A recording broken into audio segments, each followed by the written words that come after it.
One might argue that if Rena had simply kept her head down the way she had every single day for the last 9 years, the beta would never have had cause to notice her at all. But then again, if Korik had been even half the second his king believed him to be, he would never have made the mistake of dragging a quiet serving girl into the ring to laugh at her. So really, when the court told the story afterward, and they told it for a very long time, the blame belonged to him, all of it, every bruise, every dented helm, every royal guard left groaning in the dirt, while a girl who poured ale for a living stood over them, not even breathing hard. But that came later. First, there was only the proving and the smell of trampled grass, and Rena carrying a tray she had no intention of putting down. The proving came twice a year to the Stone Crown, and twice a year the common folk of Highreach climbed the switchback road to watch it. Anyone might step into the ring and challenge for a place among the royal guard. Almost no one ever won such a place. What they won instead was a lesson, delivered in front of the whole city, about where a low wolf belonged and where a low wolf did not. Korik ran it that way on purpose. A frightened city was an obedient one. And the beta liked his cities the way he liked his ale, quiet and beneath him. Rena had served at these things for years.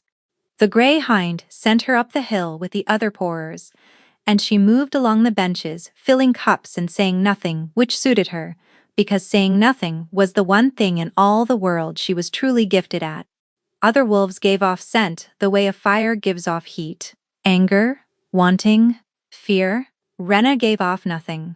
To a nose she read as blank, as empty air, as no one in particular standing exactly where someone ought to be. She had learned young that a girl who read as no one could walk through any room in the realm and be forgotten before she reached the door. She had built her whole life on being forgotten. It was safer than the alternative.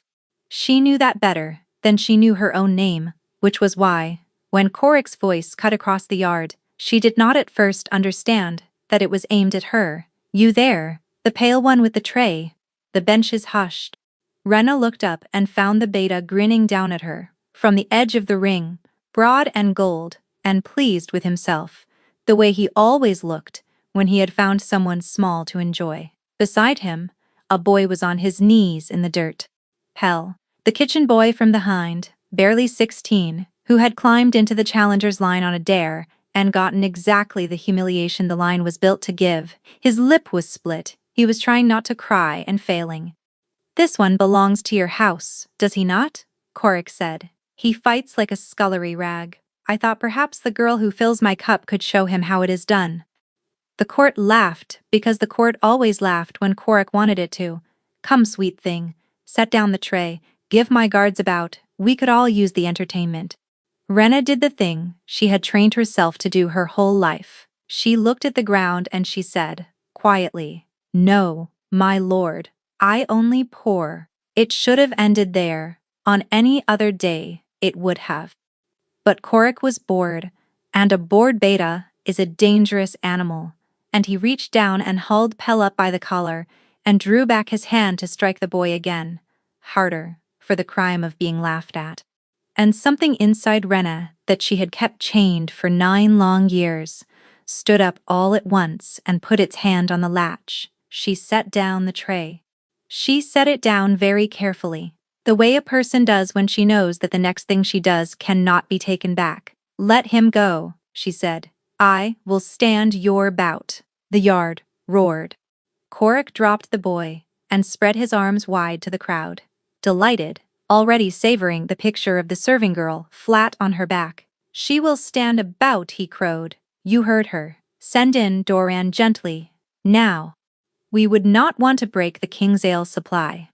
Up on the high seat, half in shadow beneath the black banners, the Alpha King himself leaned forward with the mildly curious expression of a man watching a coin spin, wondering which way it would fall. Rena stepped into the ring, and she meant to lose. That was the truth of it, the part she could never make anyone believe afterward. She meant to take one clean blow, go down, and be forgotten by supper. That was the plan. But Doran came at her the way big men come at small women, careless, certain, already looking past her at the crowd, and 9 years of a chained thing came up her spine in a single silent rush, and her body did what it had been built to do long before she ever learned to be no one. She did not remember deciding to move. She remembered the after. Duran on his knees, wheezing, his own wrist bent the wrong way in her hand. The second guard already coming and already falling. The third, she did not strike to wound. She struck to end cleanly, the way water ends a candle. And one by one, the finest wolves in the royal guard met the dirt of their own ring at the hands of a girl who read as nothing to every nose in the yard. When it was over, the silence was so complete that Rena could hear her own heart, and under it, faint and awful, the sound of a court realizing it had been shown something it was never meant to see. 12 guards down. Not one of them able to say how. And in the middle of them stood Rena, tray forgotten, chest heaving, the chain snapped clean, everything she had spent her whole life hiding, lying naked in the open air for the king and the Beta and the entire city to stare at. Korik was not laughing anymore. The king rose from his seat. He came down the steps slowly, and the guards, who could still stand, went to one knee, and he crossed the churned grass and stopped an arm's length from Rena, and she saw his eyes for the first time. They were the gray of a blade, left out in the rain, and they were not curious now. They were doing arithmetic. He looked at her the way you look at an answer you were not expecting, and are not sure you can afford. "What is your name?" the Alpha King said. It was not quite a question, and Rena, who had spent 9 years being no one, opened her mouth to lie, and found for the first time that she could not remember how. She did not sleep that night, and by morning she had convinced herself of 3 separate futures, each one worse than the last. The gray hind was quiet when she came down.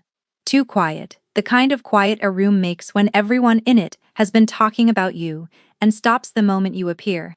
Sella was behind the bar, wiping the same clean cup she had been wiping for what looked like an hour. Pell sat by the cold hearth with his split lip and would not meet her eyes, which told Rena more than any words could have. Sela finally set the cup down. "So," Sela said, "you want to tell me where a serving girl learns to fold the royal guard like wet washing?" "No," Rena said. "No," Sela agreed, unsurprised. She had known Rena 8 years and had never once gotten a straight answer out of her about anything that mattered, and she had long ago made a private peace with it. "Well, whatever you are, you had better decide what you are going to do about it, because you did it in front of the whole city, and the whole city has a mouth." She hesitated, and the hesitation was worse than her bluntness. "Rena, they are saying the Beta means to have you taken up." There it was, the first of her 3 futures, arriving right on time. "On what charge?" Rena said, though she already knew there did not need to be one. "Does a Beta need a charge?" Pell burst out from the hearth, and his voice cracked down the middle. "You made him look a fool in front of the king. Men like Korik do not forgive that. They bury it." He was on his feet, now wretched, wringing his hands. "This is my fault. If I had not gone up in that line, if I had not, you would still be. You would be safe. You would be nobody. And now I am somebody," Rena said softly. And there was the whole of her grief in 3 small words, though only she could hear it. For 9 years being nobody had been the roof over her head and the lock on her door. A wolf who read, as nothing could not be found, could not be used, could not be lost, the way she had once been lost. She had made herself into empty air on purpose, because the last time the world had looked at her and seen a weapon, it had taken everything she loved to get its hands on the weapon, and left her with nothing but the training and the ruin. She had sworn never again, never seen, never wanted, and in one heartbeat, to spare a boy a second blow. She had thrown the whole 9 years into the ring and lost it. She did not say any of that. She was still deciding whether to run, and where a person runs to when her own scent cannot betray her, when the door of the Grey Hind opened without a knock, and the morning light behind it went dark with the shape of soldiers. Not Korik's men. Rena knew Korik's men. These wore the black of the king's own house, the close guard, the ones who answered to no beta at all, and they filled the doorway and did not draw their blades, which was somehow more frightening than if they had. "Rena of the Grey Hind," the foremost said. "The king commands your attendance." Now, Sela went white. Pell made a small broken sound. And Rena, who had built a life on reading, as no one understood, with terrible clarity, that the reading had failed her at last, because every wolf in that doorway was looking straight at her, and there was nowhere left in all the realm to be forgotten. She thought of the king's gray eyes doing their arithmetic. She thought, "He has decided what I am, and now he has decided what to do about it." And the not knowing which was worse than any answer could have been. She went. What else was there? She let them walk her up the switchback road she had climbed 100 times with a tray, past the ring where the grass was still torn from the night before, in through the great doors of the stone crown that a girl like her was never meant to pass. And with every step she told herself, the worst of it was a cell. And with every step she believed it less, because a king, who lets a nameless wolf humble his guard and walk away, only teaches the next nameless wolf to try. He could not let it pass. She knew that the way she knew her own hands. They brought her to a small stone room, gray and cold and empty, and left her in it, and the door shut, and Rena stood alone with her heartbeat and waited to learn her sentence. Then a bell began to toll somewhere above her, deep and slow, and she heard, coming down through the floor, a single set of footsteps, unhurried, easy, one wolf, walking toward her, taking his time. The footsteps stopped outside the door. And Rena's whole body went still in the way it only ever did before a blow, because she knew, the way prey knows, exactly who was on the other side of it. The door opened, and Torin, king of all Caldmere, walked into the little gray room, and the air changed. Rena felt it before she had even turned, a pressure against her skin, the whole weight of a true alpha filling a space that had been empty a breath before. She had known he was the king.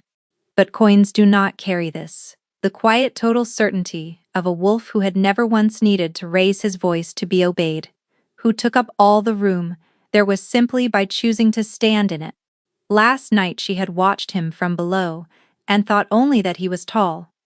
Standing before him now with the door shut, she understood that she had been very stupid and had made herself an enemy of a man who did not need enemies to end her.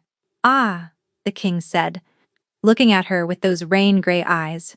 "There she is, my blushing bride." Rena's mind went entirely white. "You're," she said. "What?" "My mate."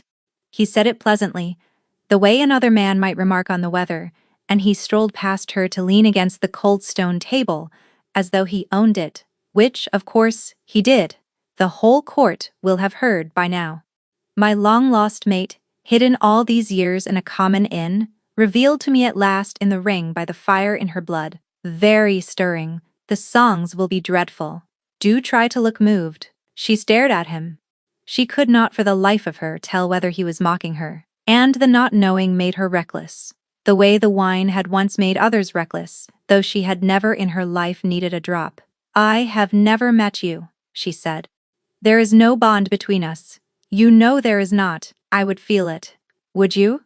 He tilted his head, and something behind the ease sharpened. "You are a hollow, Rena, of the Grey Hind. Do not bother to deny it. I watched 12 of my guards go down to a wolf they could not smell, and there is only one kind of wolf a nose cannot find. Your line were the silent blades of my grandfather's grandfather, before they were hunted to the last. And hollow, my dear, gives off nothing. Not fear, not wanting, and not the note of a bond." He spread his hands, and the smile that spread with them was slow and certain, and she thought furiously, entirely too pleasant to be trusted. "Which means when I stand up in my own hall and tell the realm that the answering rang between us in that ring, that fate itself put a queen in a serving girl, there is not one wolf alive who can prove me a liar. Because there is no scent on you to check. You are the perfect lie. You always were. You simply never had anyone clever enough to use you for it. And there it was." Rena felt the trap close around her ankles as neatly as if he had drawn it in the dirt. She was, at that moment, a nameless wolf who had crippled the royal guard. That was a hanging offense in any realm, and a merciful one. But a hollow was worse than a criminal. A hollow was a horror out of the old wars, a blade that walked through walls, and a frightened court does terrible, thorough things to horrors. Deny the king's claim, and she was a monster to be put down before she could be turned against them. Allow it, and the whole mad business became fate. A love story, untouchable. Why, she said. Her voice came out lower than she meant it. Why would the Alpha King bind himself to a serving girl he does not know? What do you get? For half a breath, the ease dropped clean off his face, and what lay under it was tired and hard and older than his years, and then it was gone, and the smile came back like a curtain drawn. A blade, the king said softly, that no one in this palace owns but me.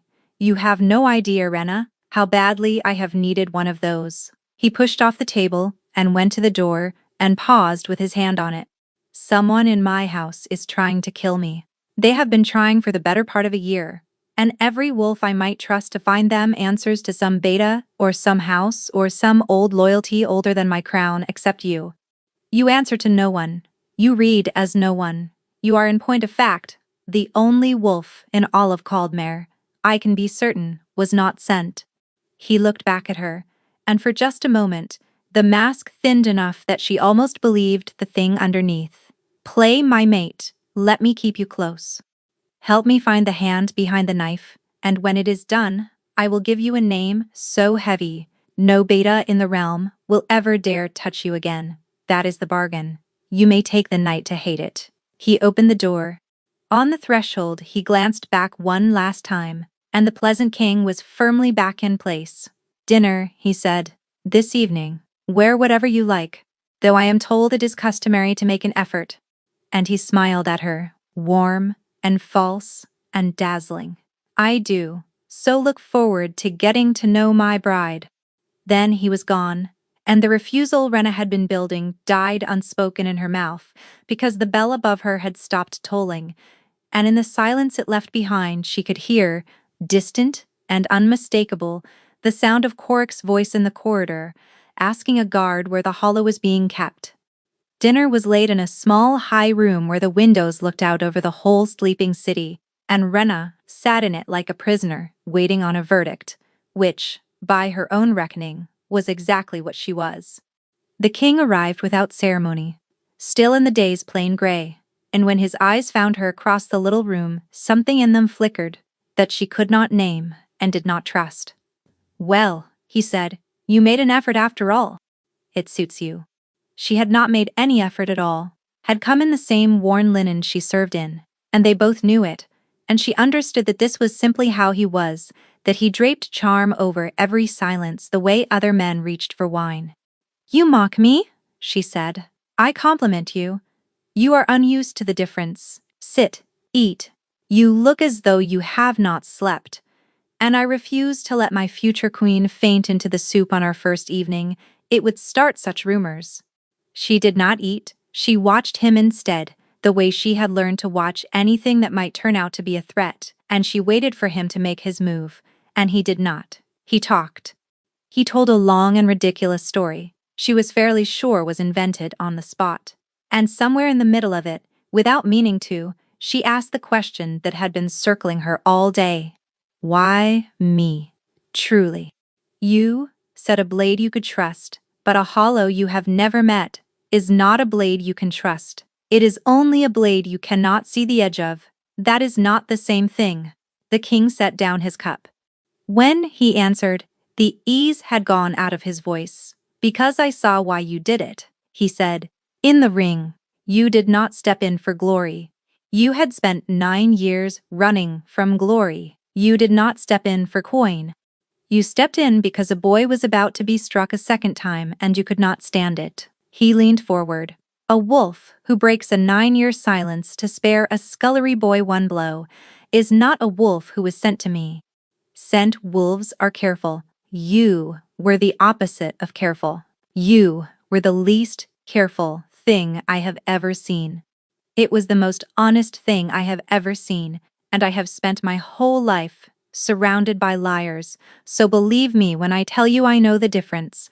It was, Rena thought, a very good answer.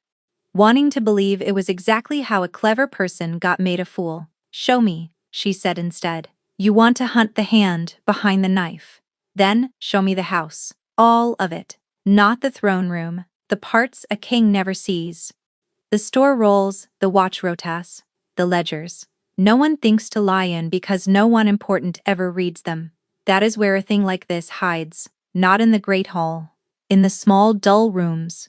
Kings did not go crawling through storerooms. Instead, he stood, and the boyish eagerness that came over him was so sudden and so real that it undid a little of her guard before she could stop it. Now, he said, show me now. I have wanted for a year to understand my own house, and every wolf I asked has answered with a bow instead of the truth. Show me the dull rooms, Rena. Let us find out together whether it is as simple as I think it is. And he was already halfway to the door, this king the realm called soft and distant, this king who by every account had never once dirtied his hands, holding it open for her with the plain hunger of a man handed a puzzle he actually wanted to solve. So, she showed him. She meant to march him through it like an inspection and be done. But the moment they stepped into the long, cold spine of the fortress, the corridors and the storerooms and the guard yards that a serving girl learns without ever being taught, something in her, that the fine high room had been strangling all evening began, at last to loosen. She showed him the requisition rolls where 40 spears were ordered and 12 arrived, month upon month, and asked him where he thought the rest had gone. She showed him a watch rota with a name doubled on the east gate, and told him it was 2 wolves standing where one would serve, because an order had been given twice, and no one dared cancel the first. He did not give her the royal platitude she braced for. He held out his hand for the ledger and said, show me who signs when the beta is away. And when she told him, whoever is nearest the seal and feeling important, he laughed. A real one, startled out of him, and she felt the answering tug at her own mouth before she could stop it, and hated how easily it came. They were bent close over the ledger in the lamplight, shoulder near shoulder, and she had just realized how close when she heard it, a scrape, stone on leather, off in the dark of the yard, where the shadows pooled thick under the wall. She went still. Stay behind me, she breathed and shoved him toward the wall, and the king had just opened his mouth to make some easy joke about her tender concern, when the crossbow bolt punched through the air where his skull had been, and buried itself in the doorframe with a wet crack. They came out of the dark all at once, 4 of them, blades, bare, faces wrapped, and a wolf does not wrap its face unless it means to be able to do this again tomorrow. Rena did not think. The chain was already off, had been off since the ring, and there was a clean, cold pleasure in not having to pretend any more. She put herself between the king and the first blade, and turned it and broke the arm that held it and moved on before the man had finished falling. The second she took at the knee. The third came for her back, and she felt it more than saw it, and dropped, and the blade hissed over her, and she came up inside his guard and put her elbow through his wind. The fourth broke off running, and she let him, because a running man carries a message back to whoever paid him, and a message could be followed. Silence crashed back over the yard. She stood in her crouch, blade up, chest heaving, and only then felt the long, hot line where one of them had cut her forearm. Well, said the king, from exactly where she had left him against the wall, sounding for all the world like a man who had watched a mildly diverting play. You do know how to show a wolf a memorable evening, she rounded on him. You are not surprised. The blood was running warm off her fingertips, and she barely noticed. Someone just put a bolt through the door, a hand's width from your head, and you are making jokes.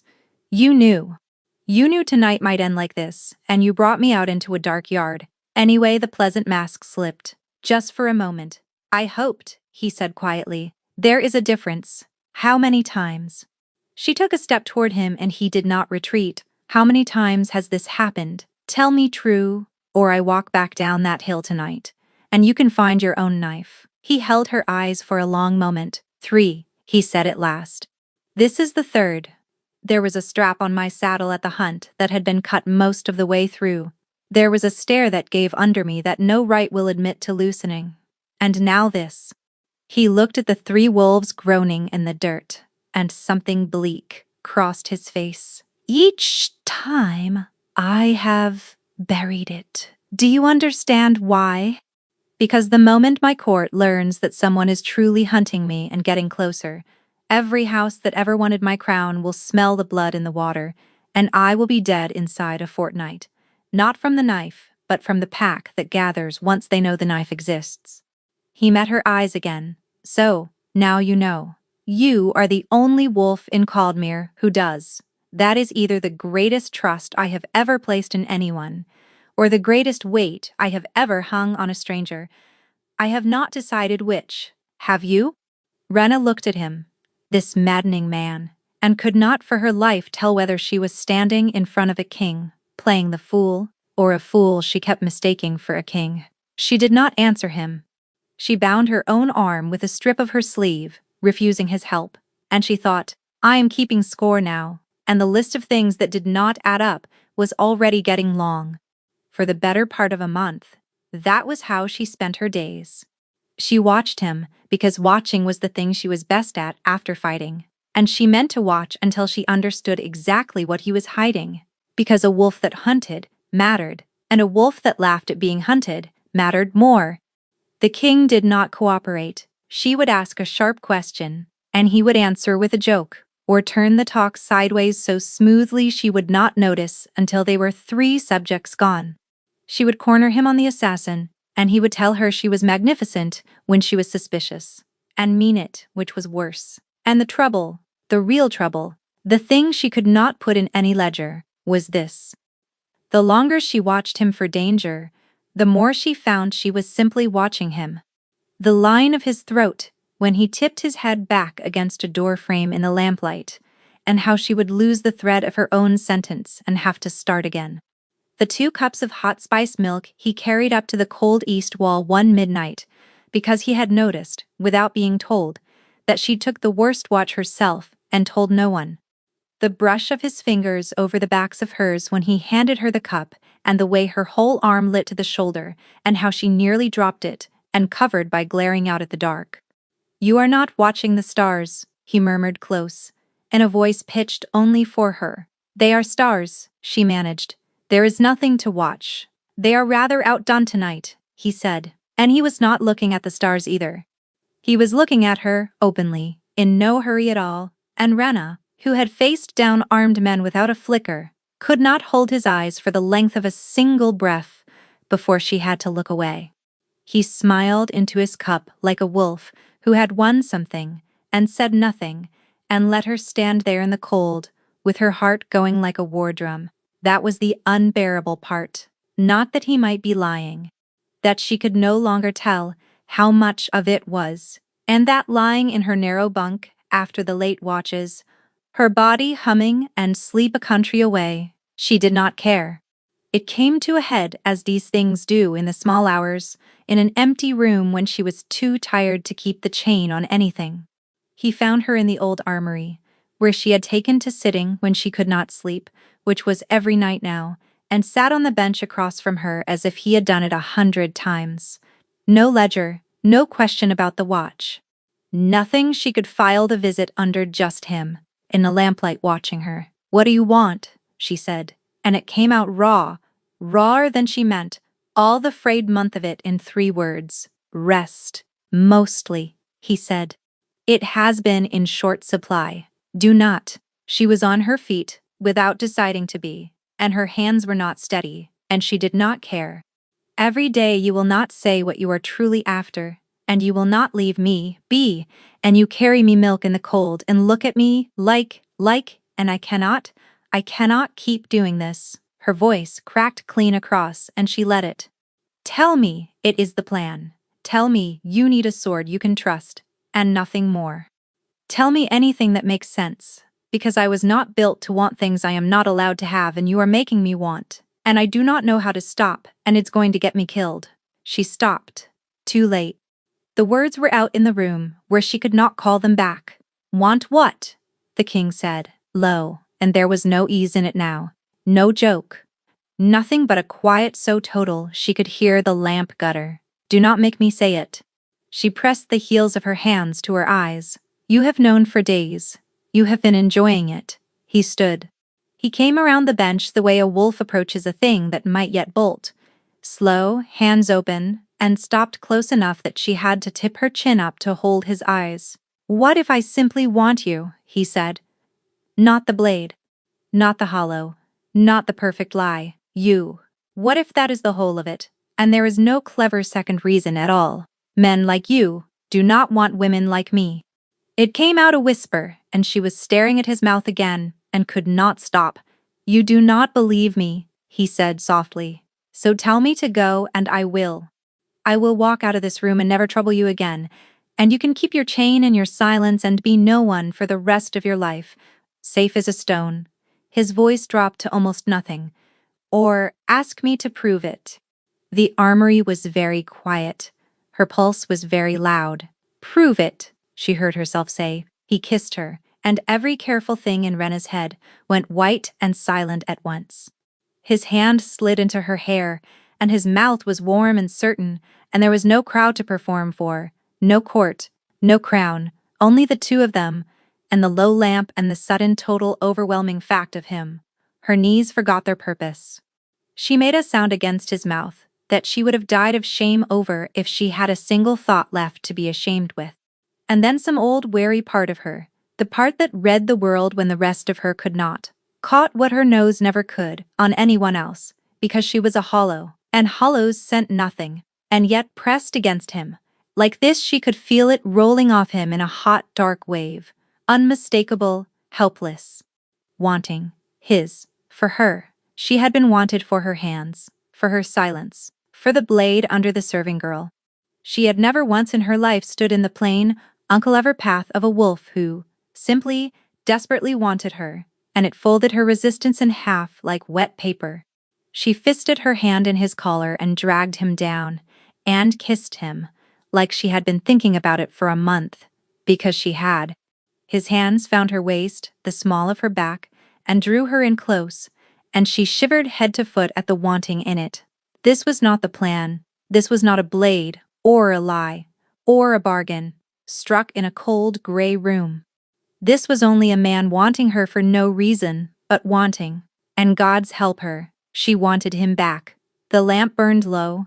The old armory kept its secrets.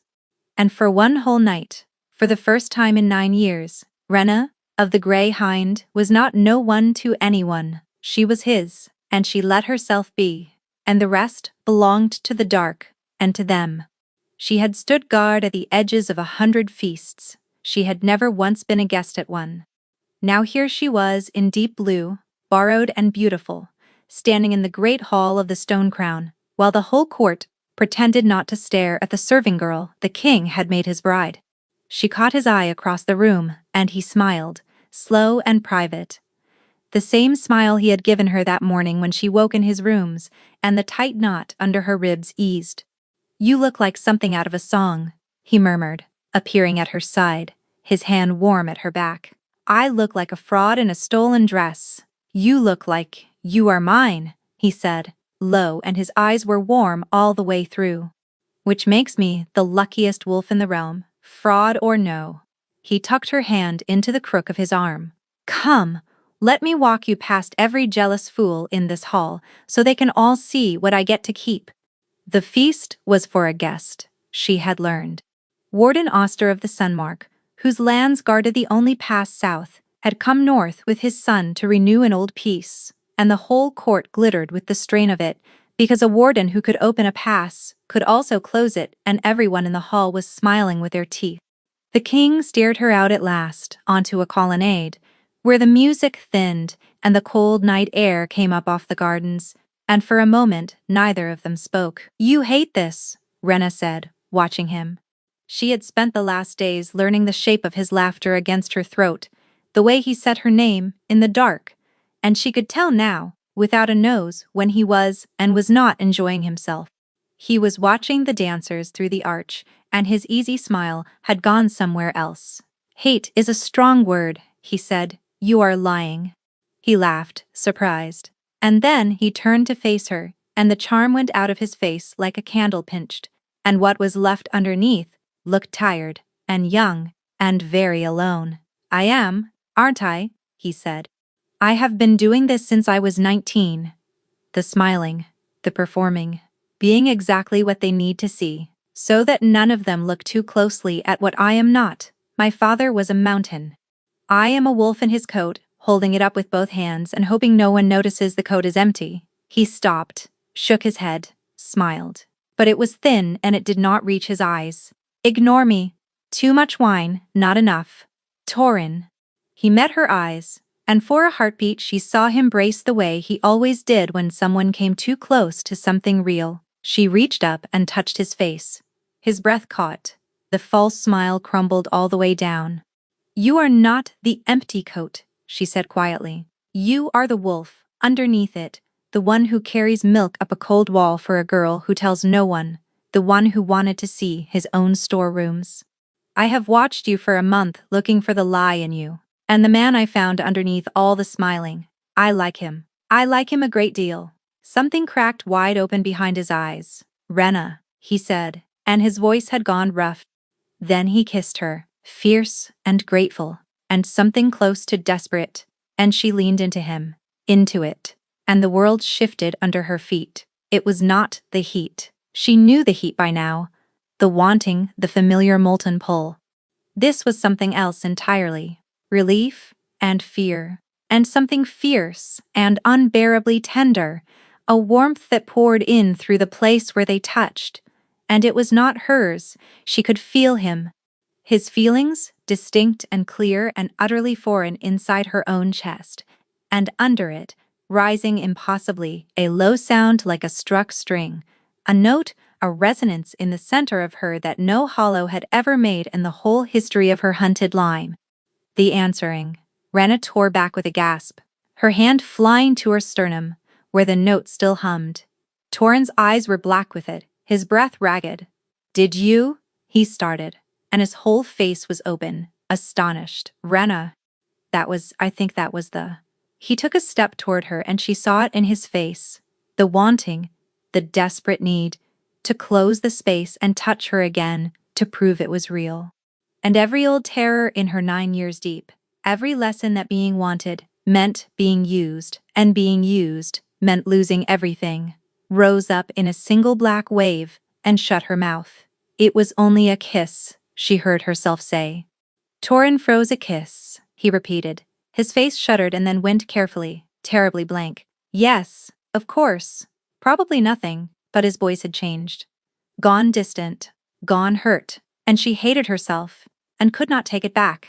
A servant appeared at the edge of the colonnade with a silver tray, 2 cups of wine, dark as old blood in the moonlight. Your Majesty, he murmured and offered it. Torin, still looking at Rena with that wounded blankness, reached for a cup, and Rena's whole body screamed wrong. She did not decide to move. Her hand shot out and knocked the cup from his fingers, and it shattered on the stone. Do not, she said, and her voice did not sound like her own. She was already down in a crouch over the spreading wine, and she caught it then, the thing that had made her wolf scream, the thing she of all wolves in the realm was built to catch.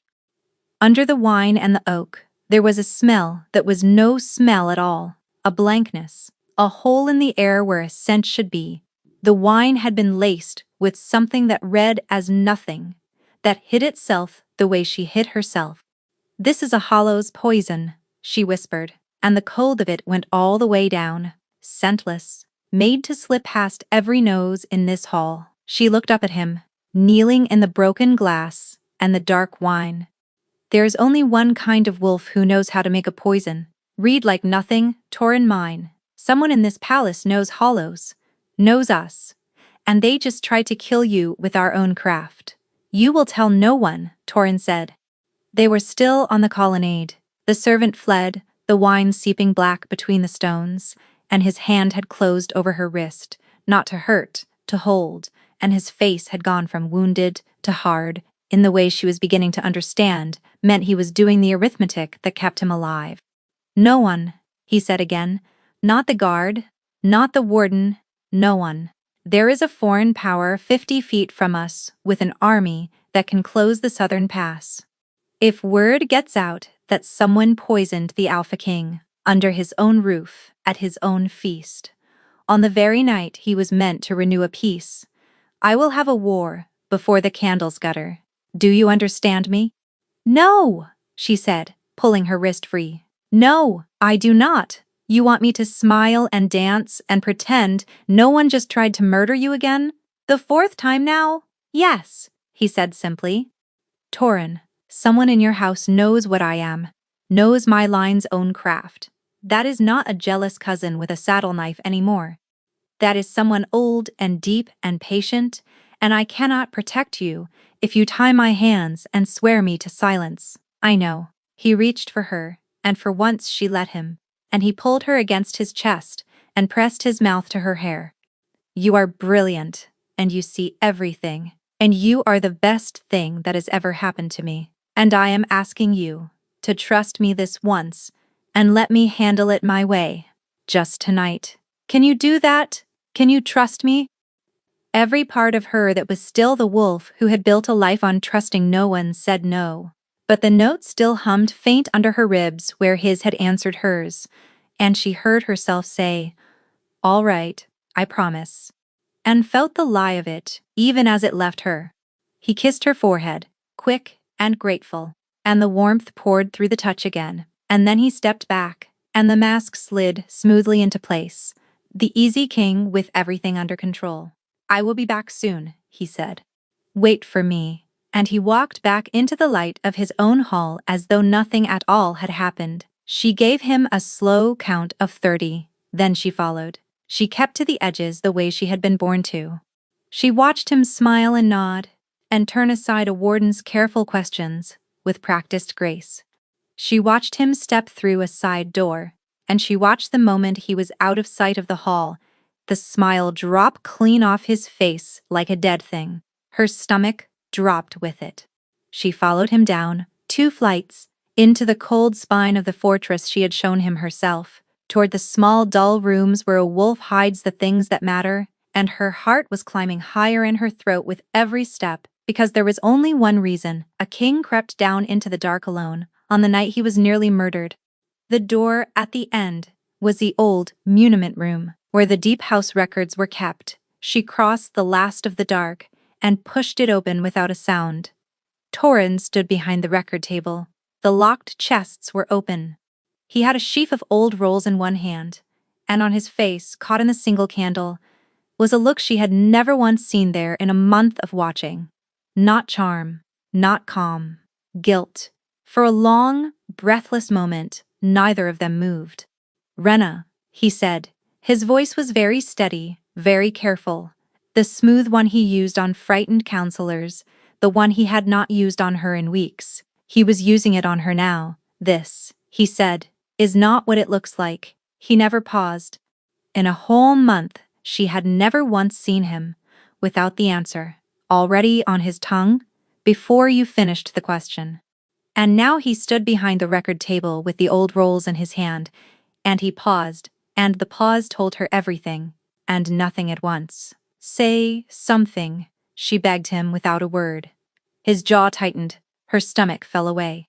Someone tried to put poison in your cup an hour ago, she said. You swore me to silence over it, and then you come straight down here in the dark, alone, to go through the deep house records like a thief in your own vault. So tell me, Torin, tell me what I am looking at. Tell me true, because I am out of guesses, and I am nearly out of trust. He set the rolls down slowly. I have been investigating Alder, he said. The name did not resolve into meaning. It was only a sound, and then it was not, and the whole floor tilted under her. Alder? She said. Alder Highford, the ringmaster.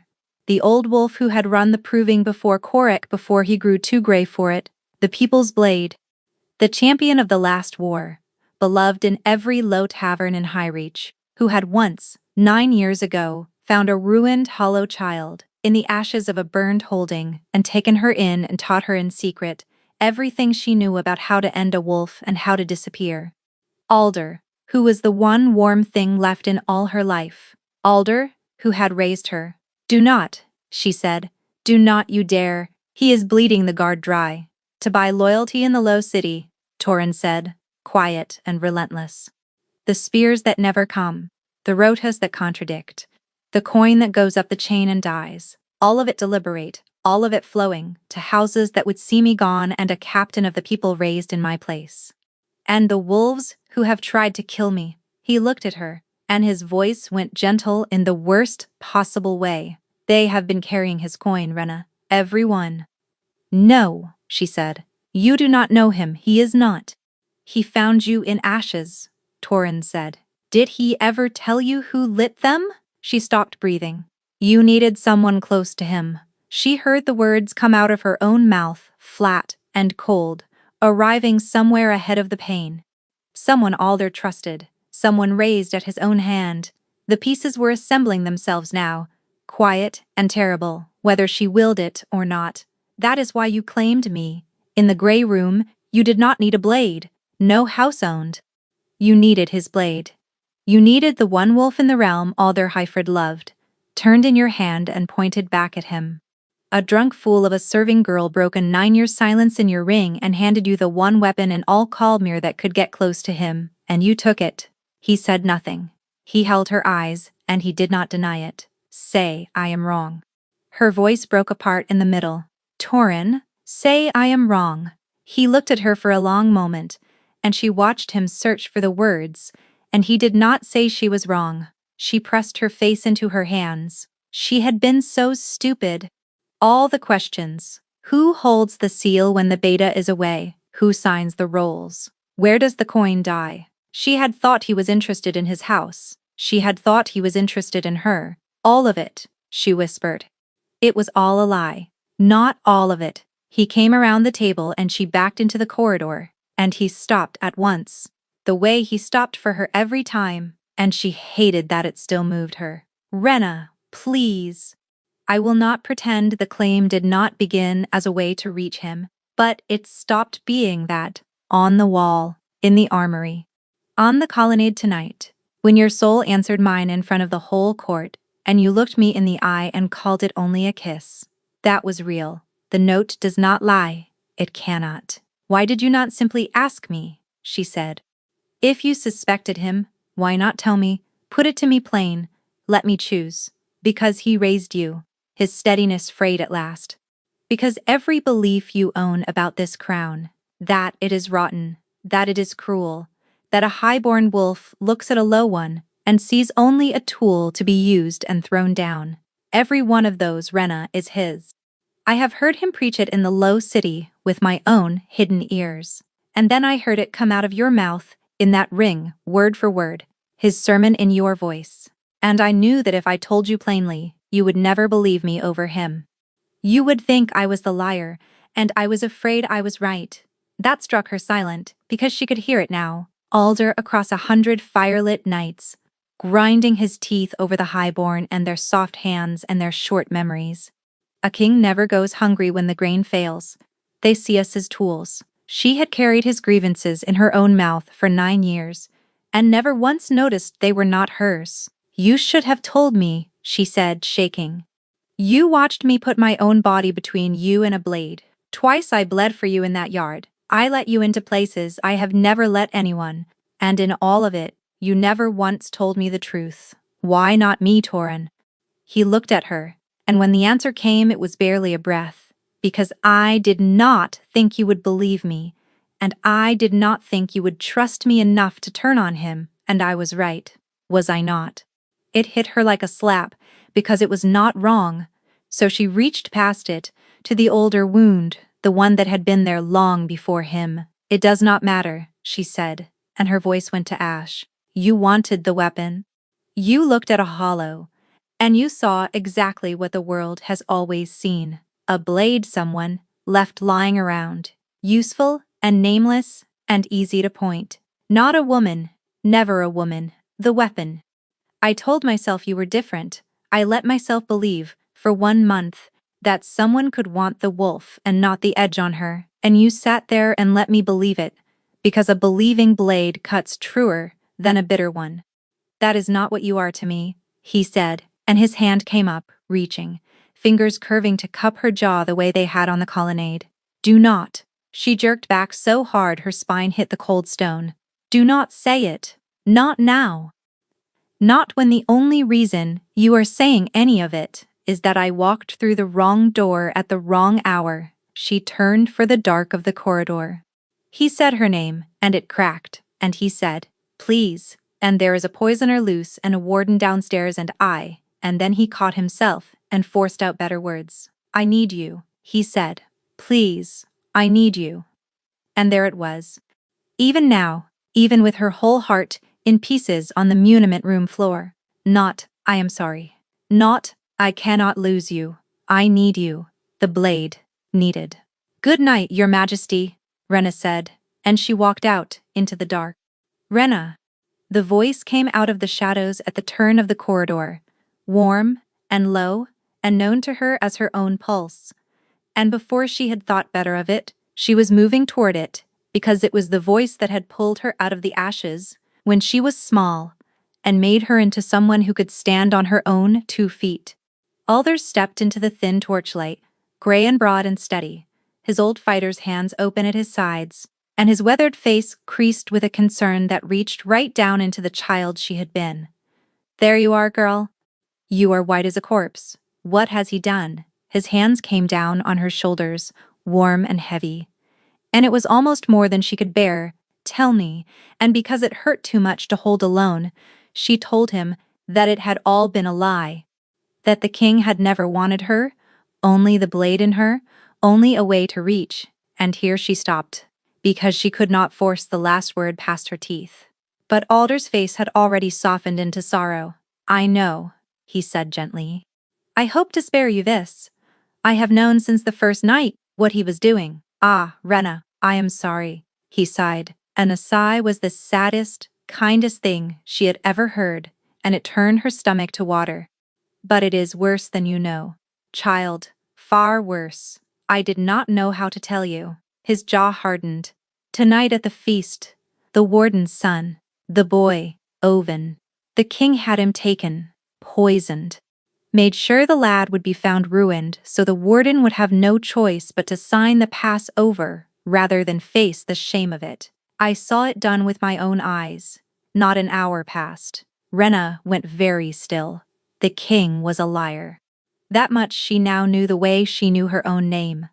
But she also knew, deeper than knowing, in the place where the note still faintly hummed, that Torin would sooner cut off his own hand than poison a guest child to win a pass. It was not in him. She had watched him for a month. She had seen the guilt come over him in the muniment room. And she had seen what guilt looked like on that face. And it did not look like a man who murdered children. It looked like a man ashamed of a lie about a marriage. And then the crack. Small, fatal. Not an hour passed, Alder had said. But an hour passed. The king had been on the colonnade with her, with a hollow's poison meant for his own cup. And then in the muniment room where she had torn his heart out, the timeline did not fit. It could not fit. Which meant, the man saying, it was lying to her face, right now in the corridor, with his warm hands on her shoulders. The man who raised her. And all at once, everything Torin had said stood up straight and true. The coin, the wolves, carrying it, his sermon in her mouth, the blade Alder had raised in the dark, that Torin had needed turned in his hand. And here was Alder, turning her the other way, aiming her back at the king, like the blade she had spent her whole life refusing to be. She did not let it show. She was a hollow. Showing nothing was the first thing she had ever learned, and Alder himself had taught it to her, and now she used it on him. She let her face crumple into the grief and the fury he was counting on. What do we do? She whispered. His eyes sharpened with satisfaction, just for an instant, before the sorrow slid back over them. We go to the warden now, tonight, before Torin can twist it. When the warden hears it, the king will fall, and there are good houses ready to steady the realm after, mine among them. He squeezed her shoulders. But it cannot come from me, girl. They will say the old ringmaster grasps for a crown. It has to come from someone the whole court will believe. His voice went soft, almost tender. It has to come from you, the king's own bride. If you say you saw Torin take his son, no wolf in that hall will doubt a single word. They walked, and it was the longest walk of Rena's life, because she had to get into that hall and turn his own trap inside out, and she had nothing to do it with but her word. And one wrong word would put the realm at war. The warden had taken the great council room in the east wing. Torin was there already, grave and cornered, and when the door opened, and he saw her come in behind Alder, his whole face lit for half a heartbeat, and then he saw who she walked with, and the light went out of him like a snuffed wick. Warden Oster, Alder said, bowing low, every inch the honest old soldier. It grieves me to bring this before you, but your son has been wronged by the man at your right hand. And he laid it out. The drug, the ruined boy, the passbot with a child's shame, and the warden came half out of his chair with a father's white fury. That is a lie, Torin said. Every word of it is his own. He would say that, Alder said sadly. Of course he would, but the king's own bride was there. He turned, and the whole room turned with him, to Rena, standing silent by the door. It is plain to all this court that Rena loves the king.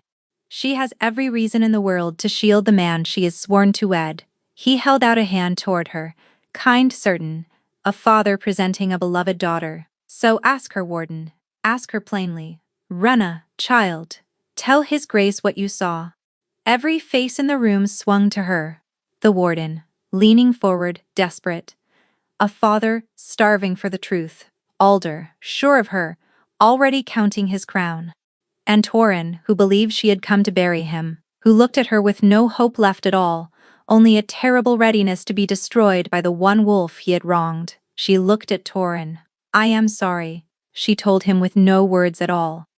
I should have believed you. Then she turned to the warden. I saw nothing of the sort, Rena said. Because it never happened. Captain Alder Heiford is lying to you. The room drew tight as a bowstring. Alder went rigid at her side. He says it happened within the hour, she said, her voice ringing clear and cold across the stone. But within the hour, the king was at the feast, and then on the colonnade with me, and then below, in the muniment room, and he never once went near your son. I know, warden, because I was with him the whole of it. Your son is unharmed.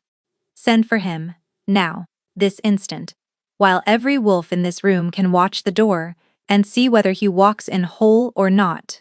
The warden barked an order. A guard ran, and Alder's kind old face began, very slowly, to change. And there have been 3 attempts on the king's life this year. Rena went on, faster now, before the crack could close. There was poison in his cup tonight, at this feast, under this roof. I knocked it from his hand myself. And it was a hollow's poison, warden, scentless, made by the old craft, the Silent Blades craft, a craft that died out of this realm generations ago, and is known now to exactly one living wolf. She turned and looked at the man who had raised her, and her heart broke even as her voice held. The wolf, who hunted the last of the hollows to their deaths, and kept one alive, and raised her in the dark to be his blade. Search his quarters, warden, now, while he stands here and cannot reach them. See whether you find a wronged father, or a paymaster's ledger, and a jar of scentless death. The great doors opened. Oven of the Sunmark walked in, pale, confused, blinking at the sudden attention, and entirely, obviously, gloriously, alive and whole. The warden turned to Alder, and his face was terrible. This is hysteria, Alder said, and for the first time in Rena's whole life she heard the warmth crack off his voice like ice off a spring branch. The girl is distraught. He has poisoned her mind against me. Then a search costs you nothing, said the warden quietly, and nodded to his guards, and Alder ran. He came straight at her, because she was closest, because she was the one who had done this. and she saw the blade slide out of his sleeve half a beat before he reached her. The old low draw he had drilled into her 1,000 times in the dark. But that was the trouble with teaching a hollow everything you know. She turned into him, caught the knife arm at the wrist, wrenched it exactly the way he had taught her to wrench it, and put the old ringmaster face down on the cold stone, with her knee between his shoulders, before he had finished his first stride. She leaned down close to his ear, and her tears fell on the back of his gray neck. "You taught me the low sweep, old man," she said. "You should have remembered what you made." Then the warden's guards hauled him up and dragged him out, and it was done. The council room emptied by degrees. The warden went to his son and gathered the bewildered boy against him. The councillors fled in tight, whispering knots to be the first to carry the tale. The guards took Alder down into the old cells beneath the stone crown. And then, as these things go, it was only the two of them left in the wreck of the room, the king and the hollow, and a silence with too much in it to hold. Torin had not moved. He was staring at her as though he had never seen her before. "You saved my life," he said. "After everything I did, you still—" "I came to stop a traitor," Rena said, and her voice came out flat and scoured. "That is all it was." The light in his face scuttered. "Rena, the answering, it is real. You felt it tonight, in front of the whole court. I know you did. A hollow answering. It has never happened in the history of your line. It means something. It means us. It does not matter whether it is real." She made herself say it, and it cost her more than the fight had. "You claimed me to reach the one wolf who ever loved me. You spent a month knowing exactly which old wound to press. And you pressed it, every day, with a smile. A note under my ribs does not undo a single hour of that." He flinched, and she made herself keep going. "Because if she stopped, she would break. Tonight I lost the man who raised me, and learned he was a monster who made me. I will not turn in the same breath and hand my trust to the wolf who used that monster's daughter to catch him. I have nothing left to be that brave with. Not tonight, maybe not ever. I love you," he said, and his voice was raw. "I do not care how it began. That does not change what it became. You are the truest thing that has ever." "Do not." She stepped back, and every instinct she owned screamed at her to let him close the distance. "You can say the answering, like it is a key that unlocks everything. It is not. You had a month of truth you could have given me, and you spent it instead. A bond does not buy that back." She went to the door and stopped there, one hand on the cold frame, and did not turn around, because she could not do this looking at him. "I am glad you are alive. You will be a good king, I think. Better than they know. But I cannot trust you. I do not know if I ever will again." She heard him take a breath to answer. She did not wait for it. She walked out of the great council room and down through the fortress, and out the doors that a serving girl was never meant to pass. And no one stopped her, because she read as no one at all, and for once in her life she was grateful for it, because it meant no one could see her weep. She had been champion of the ring for 6 months, and she was good at it, and she had always known she would be. The stone crown was a different place now. Alder sat in the deep cells, Korik in the next one over. The rot the two of them had worked into the guard, cut out clean, and the low city that had loved the old ringmaster, had learned what he truly was, and turned its love, slowly, toward the young king who had rooted him out. Torin had done all of that. He had also made Ren a champion, and set her over the very ring where she had once been dragged to be laughed at. And then he had spent the better part of those 6 months trying and failing to win her back. The flowers came first a month in. She came off a dawn watch, and found the whole training yard drowned in them. Her own guards grinning like fools. To see what she would do. "Send them to the infirmary," she said, "and the poorhouse." He tried the council chamber next, catching her eye across the war table, with a look that did something hopeful and uncertain, until she looked back down at the troop rolls, and he stopped. And he wrote to her 2 and 3 letters a week in his own hand. She swore she would not read them, and read every one.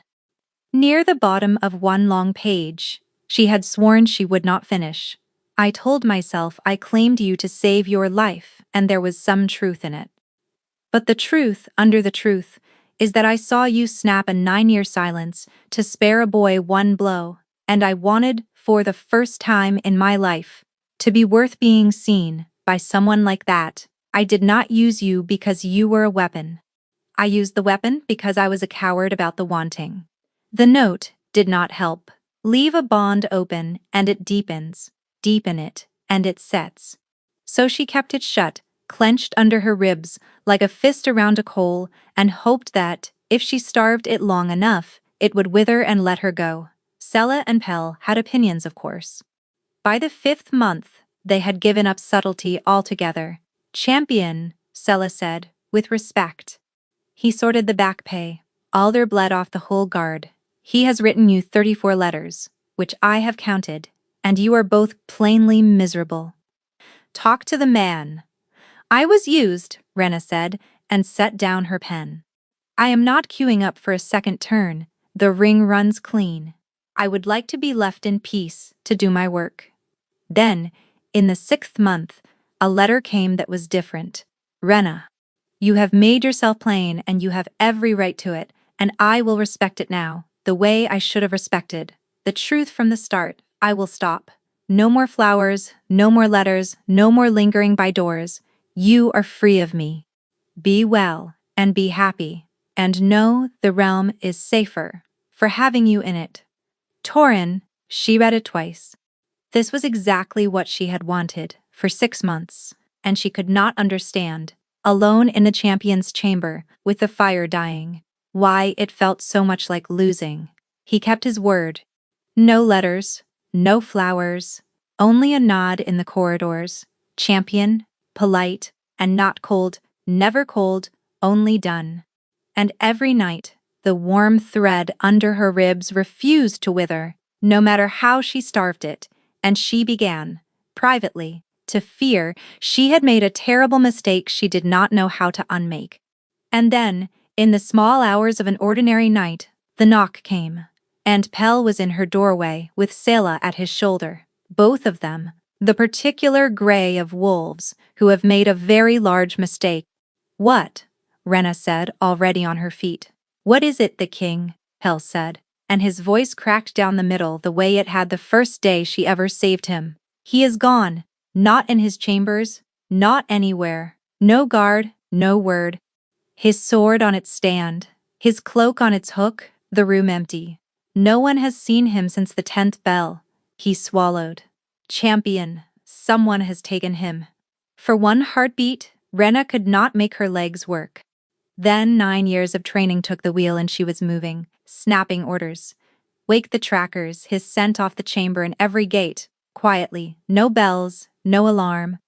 They moved and came back grim, because they had caught his scent at the east postern and lost it there, the way a scent stops when a wolf is being carried, or when a wolf is being very, very careful.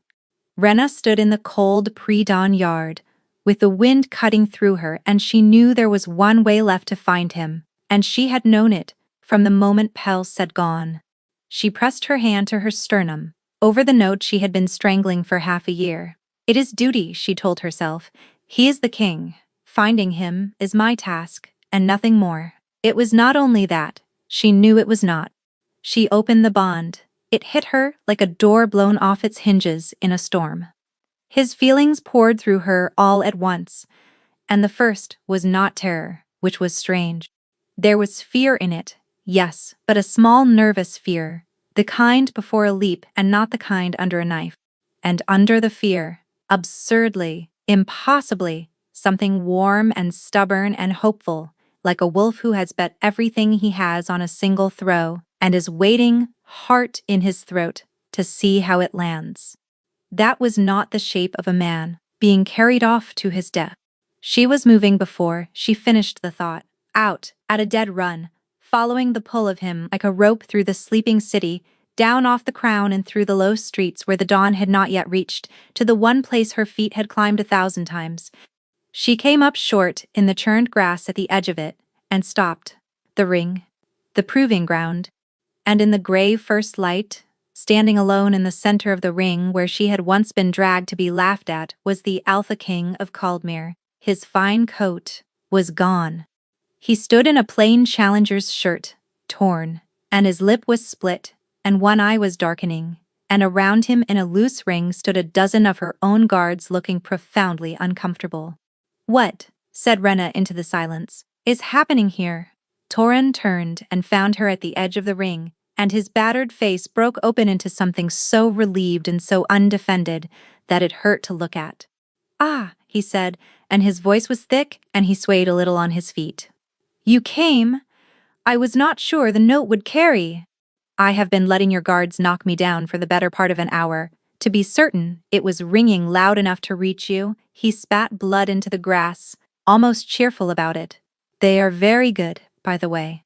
I have lost every single bout." That was rather the point. She came through the ring of guards, who melted gratefully back, and stopped an arm's length from him in the exact spot where he had first stood over her 6 months ago and asked her name. "You made yourself vanish," she said, low and shaking with fury and something else. "You let the whole crown think you were taken. You have half my guard, black and blue. Why? Why would you?" "Because you would not open the bond for a letter," he said simply. "Not for flowers, not for 6 months of me lingering at doors like a fool. You had it shut so tight I could feel the wall of it across a war table. And I understood at last that you would never open it for a man who was safe and whole and kingly and in control." He spread his torn, bruised hands, and the gray eyes she had first seen doing cold arithmetic were doing none at all now, open all the way to the bottom. "But you would open it to save someone. It is who you are. It is the thing you snapped 9 years of silence for. So, I gave you someone to save. I made myself, for one morning, into no one, beaten and nameless in a ring, exactly the way you were the day I first saw you and understood I was ruined. So that you would reach for me and feel there was no lie left in me at all. Look." He tapped his own chest, over the note that hummed between them, loud and unguarded and true. "No mask, no angle, it is all just yours." Rena could feel it. Through the open bond, it poured into her, plain as sunrise, the fear and the hope, and the 6 months of missing her, that it felt, he let her feel, exactly like, slowly dying. No cleverness. The wolf who hid everything, hiding nothing at all, standing bloody and beaten in the middle of the ring, where her whole life had turned over. "You are a fool," she whispered. "A tremendous one," he agreed. "I have been a coward twice. Once when I used a weapon instead of admitting I wanted the woman, and once these 6 months, letting you push me off with a shut door, because it was easier to lose you slowly than to risk being told no to my face." He went down then, not to one knee, like a king, but all the way into the churned grass of the ring, sitting back on his heels in the dirt where the low wolves bled, and looked up at her. "So here is me being brave at last, in the only ring that ever mattered. I am no one. I have nothing you need. You are the champion, and I am the wolf. You just beat black and blue, in a manner of speaking." His battered mouth curved, and it wobbled, and the bravado fell all the way off it, and what was left was small and raw, and utterly undefended. "Choose me not the crown. Me the empty coat and all. I dare you. I dare you." She knew that dare from the inside. It was the same reckless thing that had stood up in her own chest, 9 years deep, and made her set down a tray and step into a ring she was never meant to enter, in front of the whole city, to spare a boy one blow. She looked down at the king of all Caldmere, sitting in the dirt of her ring, undefended, everything he had thrown down into the grass at her feet, waiting to see whether she would pick it up. "Stand up," she said. His face fell. "Rena, stand up." She reached down and took his bloody hand and hauled him to his feet, the exact way she had hauled a dozen guards off the grass over 6 months, the exact way no one had ever once bothered to haul her, and she did not let go once he was up. "I am not going to have it said that the champion of the ring let her king propose to her sitting in the mud like a beaten pup. If you are going to be a fool in front of my whole guard, be a standing one." The relief that broke over him was so total that the note between them flared with it, and she felt her own answer it at last. The fist around the coal opening all the way, 6 months of starved warmth flooding both directions at once, until she did not know whose joy was whose. Is that, he said, carefully, hardly daring. Is that a yes? It is an ask again, she said, sober, and not bleeding, and not with my entire guard pretending they cannot hear every word. But she had not let go of his hand, and she did not, and the corner of her mouth had gone traitor on her entirely. Ask me again tomorrow, Torin, when you can stand on your own 2 feet and find out. And the Alpha King of Caldmere, black-eyed and split-lipped, and grinning like the happiest fool in the realm, said, tomorrow, then, and lifted her hand to his ruined mouth and kissed her knuckles in front of every guard she had. And for once in her life, Rena did not care in the least who saw. He asked her again the next day, and the day after, sober, and standing across the war table until Sella threatened to resign in writing, and on the cold east wall, with spiced milk going cold in his hands, and once with so many flowers, the training yard smelled like a spring funeral. He asked her badly and beautifully every single day, and every single day, she told him to ask again tomorrow, until one perfectly ordinary morning, she looked at the man grinning hopefully at her over breakfast. And the note under her ribs sang, and she said yes. The whole city came out for it. The young king no one had taken seriously, and the quiet hollow no one had been able to see, who had walked into his ring as no one at all, and walked out the one wolf in the realm he could not live without. He wept during the binding. She had known he would. But the note gave her away, in front of everyone too, and he laughed at her through his own tears, and she stopped caring who saw. You are stuck with me now, he murmured when it was done. No taking it back. Why would I take it back? Said Rena. I am the one who won you in a ring first, if you recall. And she kissed the Alpha King of all Caldmere, and for once she did not argue about the last word.